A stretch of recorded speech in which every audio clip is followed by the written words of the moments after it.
एक छोटे से गांव में एक बहुत ही मेहनती और ईमानदार किसान रहता था। उसके पास एक बड़ी सी खेती थी जिसमें वह विभिन्न फसलें उगाता था।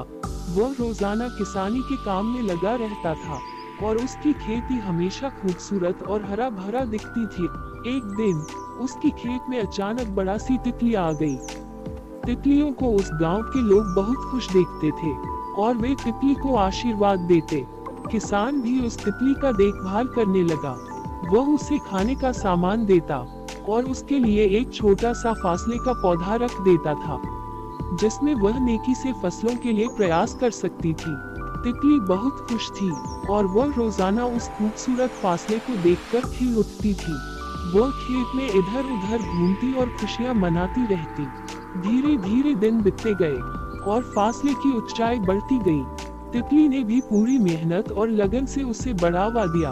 उसने फासले के चारों ओर अपनी छोटी छोटी खेतों का ख्याल रखा और उन्हें खुद बचाया।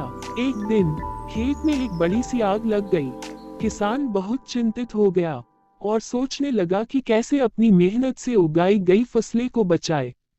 तभी उसकी नजर तितली पर पड़ी। तितली बहुत ही साहसी थी।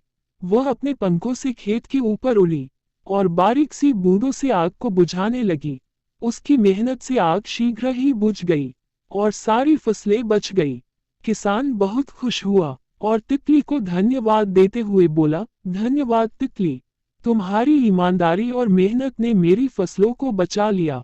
तुमने अपनी छोटी सी शक्ति से भी इतना बड़ा काम किया है। इस कहानी से हमें ये सबक मिलता है कि मेहनती और साहसी होने से हम किसी भी मुश्किल का सामना कर सकते हैं। छोटी छोटी चीजों से भी हम बड़े बड़े काम कर सकते हैं और समृद्धि की प्राप्ति के लिए मेहनत का उत्साह रखना बहुत महत्वपूर्ण है।